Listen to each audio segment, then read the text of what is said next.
Greetings, ladies and gentlemen. This is Renegade Operative here, and welcome to my review of the entire Sony E3 2016 conference and the presentation itself. Let me start off by saying that, my god, was that a fucking spectacle to behold. The one thing that Sony seems to potentially have down pat is supplementing the gamers with what they want in a conference or presentation. They had a minimal presence of figureheads just talking a storm in our ears. They didn't showcase celebrities as they were trophies to obtain some demographic who cared about them, and they didn't offer an oversaturation of CGI trailers to games we have no information on. It was just pure gameplay goodness with extended features of games that caught the immediate eye right away. People in the industry worth a damn coming out walking on the stage like Hideo Kojima, and new IPs that caught the attention. Simplicity is key, and this is why Sony dominated the competition in my opinion. First, we have God of War, which was one of two very drastically changed series in this presentation for better or for worse. It's something that I have to get accustomed to because it seems that the more flat out ball busting hack and slash action of the first three games seems to have been replaced with this more slower paced cinematic style of intrigue and banter that was almost akin to The Last of Us completely in concept as this relationship between Kratos and his son walked on screen.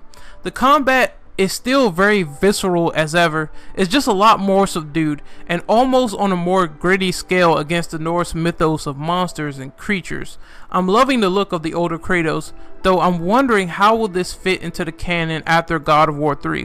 One thing is for certain, you have to change things up in the series eventually. I don't mind a Pacific slower paced God of War, but it still has to be a hack and slash, and it still has to be a good time. Next up, we have Spider-Man for the PS4 by Insomniac Games. This was rumored to be originally done by Sucker Punch, so who really knew how this was going to turn out in terms of the rumors and how this was going to go, but I'm happy that Insomniac Games really nailed the presentation. I think that it was fantastic, and on further confirmation, Insomniac did say that the footage displayed within the trailer was all rendered via the in-game engine, which is quite a beautiful feat, and it wasted no time in showing us what it could do. Also, this game will be in an open world New York City to play around in, so I'm definitely looking forward to seeing what they have up their sleeve with the wall crawler in action as more news from this game develops. It's also going to be a PS4 exclusive, so sorry for the guys hoping this is going to be multiplat. Days Gone was a third-person survival action game that featured a lot of zombies pouring on screen against the player. The main thing this reminded me of was a little bit of World War Z. So if you saw that movie, you would know that there's these zombies in the movie that seems to stack on top of each other when they're chasing you. That's how it really looks. It also looked very reminiscent of The Last of Us, which is a good game, but I hope it's not a trend that continues into next year. Things can get stale if they followed the same formula, but I really did love Sony Bend. Ever since Siphon Filter, I'm very curious to see where this trip goes, despite the obvious stylistic choice and the apparent infinite ammo craziness that was presented against the zombies.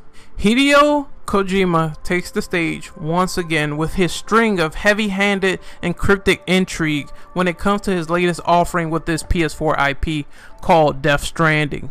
There's not much I can say about this one given it was a CGI trailer and there was not a lot of gameplay. The main thing you'll notice is that Norman Reedus surprisingly returns after the Silent Hill situation. If I were to analyze this, it seems there's some sort of strange entities in the sky that seems to have caused the plague to the world that Norman is in, and there seems to be a lot of drab gray coloring and dead sea life, and also a fetus that Norman picks up, and it also disappears and walks black oil all over his body.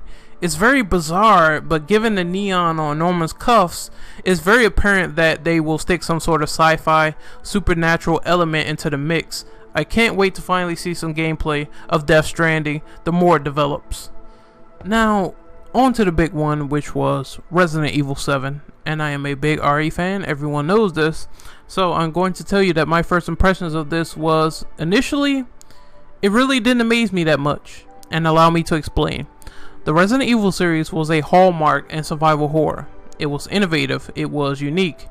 It had so many finely crafted elements until the bus came to a stop with Resident Evil 6.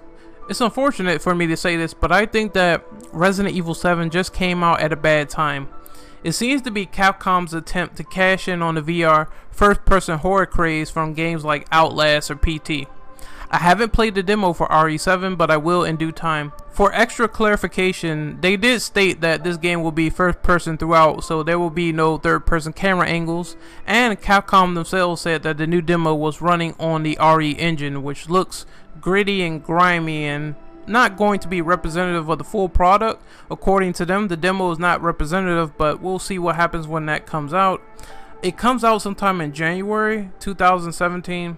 I know deep down you need to change the formula at times, because I hope it's good that they're doing this, but I hope they don't jump the shark at the same time. I hope they stick to their guns, and I hope that they bring the horror back to the series, because the last thing that Resident Evil needs is yet another identity crisis. As I said last year, I'm not really big on the VR craze, so this is the part where I kind of tuned out at the PlayStation VR news. However, I will say I'm going to put this section in bullet points, and I'm going to also put the stuff that I missed. So here we go. Resident Evil 7 is fully in VR. PSVR will release on October the 13th, 2016 at $400. A Batman Arkham game is coming by Rocksteady in VR. Firepoint was announced. Star Wars Battlefront will have an X-Wing VR mission. Lego's Star Wars is going to have a Force Awakens type game. Final Fantasy 15 is going to have a VR mode. Detroit Become Human got a new trailer and showed off a lot of interesting elements that's almost similar to Heavy Rain in concepts, where you can control if characters are going to die or live. They showed off a lengthy gameplay segment of Call of Duty Infinite Warfare, and the graphics almost made me mistake that game for something else, to be honest. You don't see anything that awe-inspiring when it comes to a COD game, but it appears to be your typical run-of-the-mill Call of Duty with space battles peppered into the mix, looking very good, but the rest remains to be seen. And last but not least, they showed off Crash and Skylanders, so the rumors turned out to be true. We will be getting also a Crash 1, Crash 2, and Crash 3 remaster from Vicarious Visions, who really doesn't seem to have a good track record.